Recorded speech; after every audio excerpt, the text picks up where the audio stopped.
Après 3 ans de relation, des promesses vaines, de l'argent gaspillé, tenez-vous tranquille, on parle là des millions partis en fumée. C'est une histoire vraiment très touchante. Je vous invite à suivre cette vidéo jusqu'à la fin afin de comprendre de quoi est-ce qu'il s'agit. Je suis la lionne ambitieuse, je suis sur Capos TV. À tout de suite.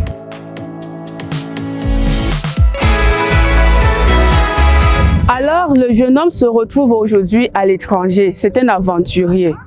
Mais avant d'arriver en aventure, il avait sa relation au pays. L'histoire au pays a duré 2 ans. Il s'est déplacé. Sa maman, je veux dire tout simplement sa famille, a eu à emprunter de l'argent dans des différentes cotisations pour effectuer son voyage. Lorsqu'il arrive, il se trouve un petit boulot. Il se bat à son niveau. Quelque temps après, il décide que bon voilà, comme nous sommes en aventure, on peut aller en couple. Il décide donc de faire venir sa petite. Il faut rappeler ici que lorsqu'il était au pays, il n'avait jamais vu la fille avec les yeux. Comme pour dire quoi?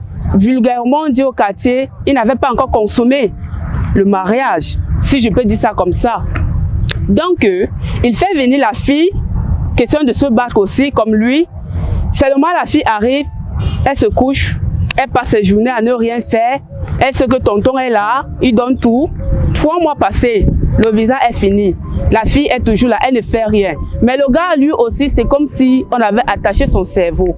Le gars fait un deuxième visa à la fille.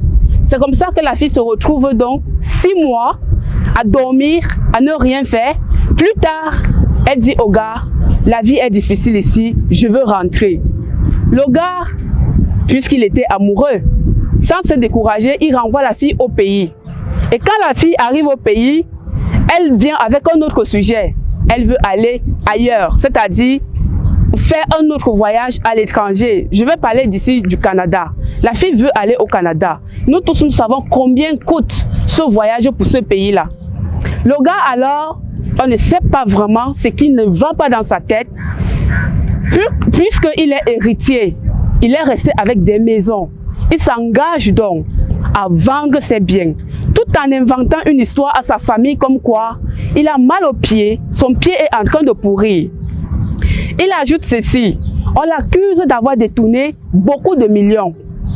Alors la famille, dans la frayeur, décide donc de vendre une partie de ses biens, la majorité de ses biens. C'est comme ça qu'on renvoie l'argent au gars.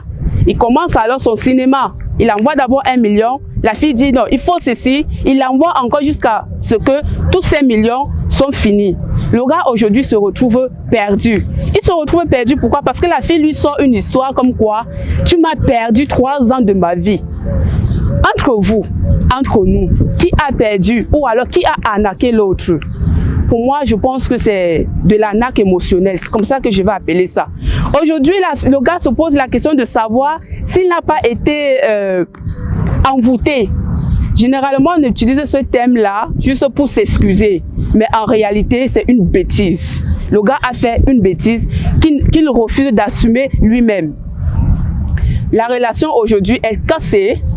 La relation avec la famille et le gars est cassée. Lui-même, dans son intérieur, il n'arrive plus à faire confiance. Tout simplement, c'est une bêtise qu'il a faite. C'est pas parce que la fille était vraiment mauvaise. La fille a constaté qu'elle avait affaire à un mougou, comme on utilise communément au quartier. Alors, elle a voulu profiter de sa proie. Vous comprenez donc qu'au jour d'aujourd'hui, chacun est responsable de ses actes. Ici, il ne s'agit pas d'être victime. Il a juste été, excusez-moi du terme, il a été idiot.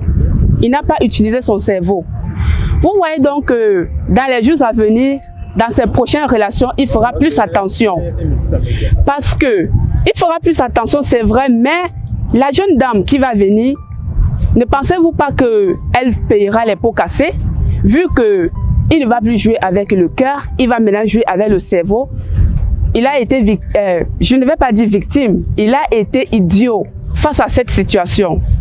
Alors les amis, je vous invite en commentaire de marquer vos impressions face à cette histoire afin d'éviter des dégâts pareils dans l'avenir.